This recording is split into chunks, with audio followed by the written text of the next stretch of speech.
kalian semua dalam keadaan yang sehat ya. Alhamdulillah nih, bertemu lagi kita hari ini di mata pelajaran sejarah Indonesia. Nah, kalau sebelumnya kita sudah membahas nih tentang masa kekuasaan VOC, pembentukan VOC hingga pembubaran VOC. Nah, jadi hari ini kita akan membahas materi tentang masa pemerintahan Republik Batak sekitar tahun 1800 sampai dengan 1811.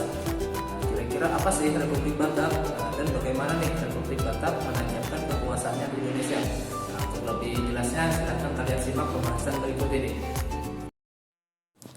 Masa pemerintahan Republik Batak tahun 1800 sampai dengan 1811.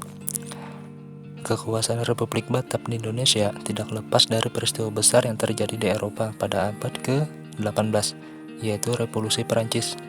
Revolusi Perancis turut memengaruhi situasi politik dan pemerintahan di negeri Belanda.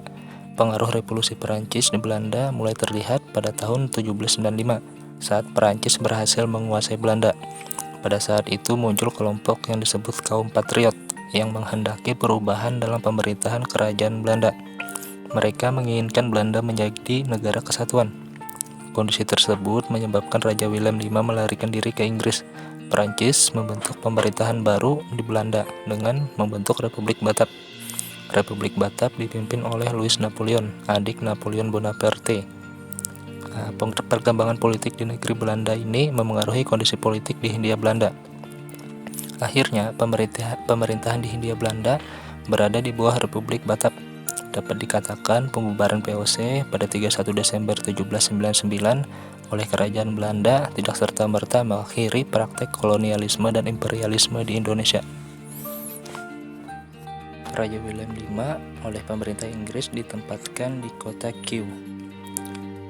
Di kota Kew, Raja Willem V kemudian mengeluarkan perintah yang terkenal dengan yaitu surat Kew. Nah, isi perintah itu adalah agar para penguasa di negeri jajahan Belanda menyerahkan wilayahnya kepada Inggris, bukan kepada Perancis.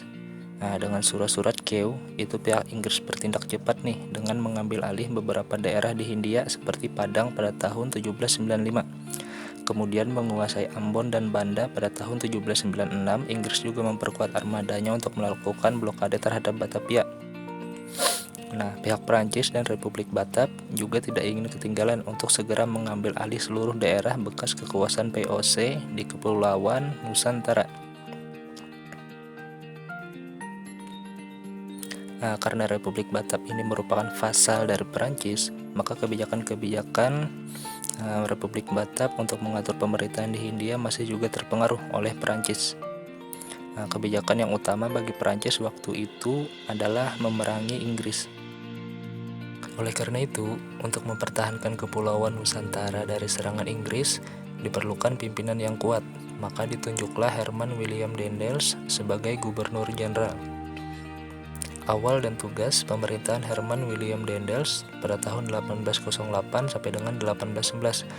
Daendels, Gubernur Jenderal yang memerintah di Nusantara pada tahun 1808 sampai dengan 1811. Tugas utamanya adalah mempertahankan Pulau Jawa agar tidak dikuasai oleh Inggris. Nah, kebijakan Daendels dalam bidang pertahanan dan keamanan yaitu sebagai berikut. Nah, tugas utama Daendels itu mempertahankan Pulau Jawa dari serangan Inggris. Oleh karena itu, Daendels melakukan berbagai langkah. Yang pertama, membangun benteng-benteng pertahanan baru, membangun pangkalan angkatan laut di Anyar dan Ujung Kulon, meningkatkan jumlah tentara dengan mengambil orang-orang pribumi. Yang keempat, membangun jalan raya dari Anyar sampai dengan Panurukan. Sepanjang kurang lebih 1100 km. Jalan ini sering dinamakan Jalan Daendels atau Jalan Raya Pos. Yang kelima, mendirikan pabrik senjata di Semarang dan di Surabaya. Nah, kebijakan Daendels dalam bidang pemerintahan.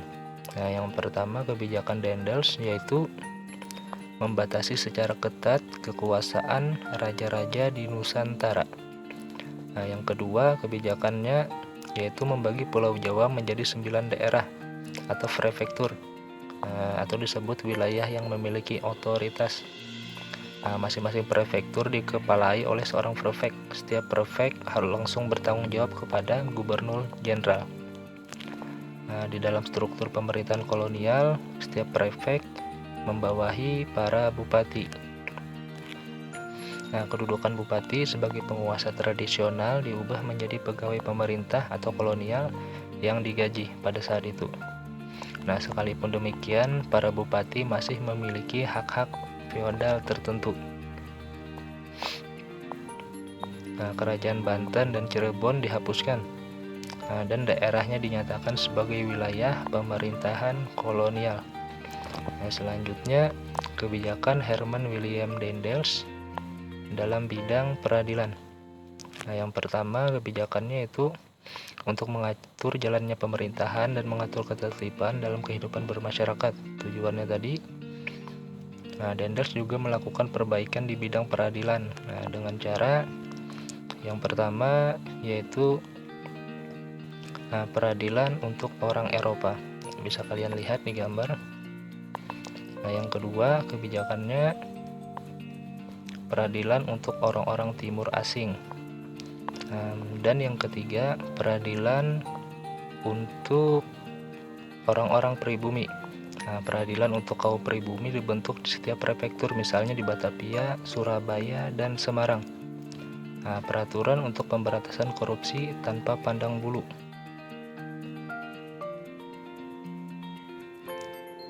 Pemberantasan korupsi diberlakukan terhadap siapa saja, termasuk orang-orang Eropa dan Timur Asing.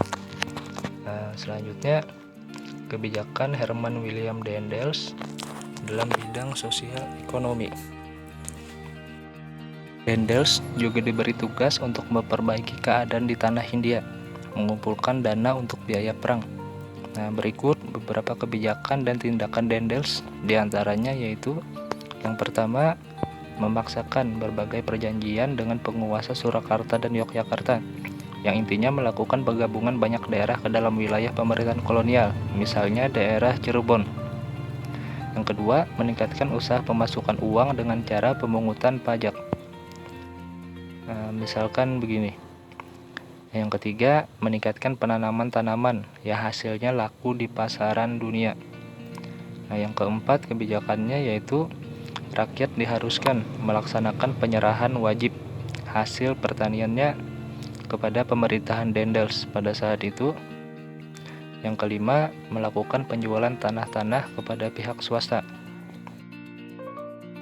Selama 3 tahun memerintah di Hindia Belanda, Daendels dianggap gagal melaksanakan misi mempertahankan Pulau Jawa dari Inggris. Selanjutnya kita akan membahas tentang akhir dari pemerintahan Herman William Daendels. Selama 3 tahun memerintah di Hindia Belanda, Daendels dianggap gagal melaksanakan misi mempertahankan Pulau Jawa dari Inggris, dan program yang dijalankannya dinilai merugikan negara karena korupsi makin merajalela pada saat itu. Oleh sebab itu, Daendels dipanggil oleh pemerintah kolonial untuk kembali ke negaranya dan digantikan oleh Jan Willem Janssens. Pemerintahan Jan Willem Janssens 1811 dan akhir kolonialisme Perancis di Inggris. Pada bulan Mei 1811, Daendels dipanggil pulang ke negerinya. Ia digantikan oleh Jan Willem Janssens. Sebelumnya Janssen menjabat sebagai gubernur jenderal di Tanjung Harapan atau Afrika Selatan pada tahun 1802 sampai dengan 1806. Pada tahun 1810, Janssen diperintahkan pergi ke Jawa dan akhirnya menggantikan Daendels pada tahun 1811. Sementara itu, penguasa Inggris di India, Lord Minto, telah memerintahkan Thomas Stamford Raffles yang berkedudukan di Pulau Penang untuk segera menguasai Jawa. Pada tanggal 26 Agustus 1811, Batavia jatuh ke tangan Inggris. Janssen berusaha menyingkir ke Semarang, bergabung dengan Legiun Mangkunegara dan prajurit-prajurit dari Yogyakarta serta Surakarta. Janssen kemudian mundur ke Salatiga dan akhirnya menyerah di Tuntang. Penyerahan Janssen secara resmi ke pihak Inggris ditandai dengan adanya kapitulasi Tuntang pada tanggal 18 September 1811. Dengan begitu berakhirlah kekuasaan masa Republik Batak di Indonesia pada saat itu. Nah, dilanjutkan dengan masa pemerintahan Inggris yang dipimpin oleh Thomas Stamford Raffles. Nah, untuk yang masa pemerintahan Inggris akan kita bahas di video pembelajaran yang akan datang. Nah, cukup sekian. Terima kasih. Wassalamualaikum warahmatullahi wabarakatuh.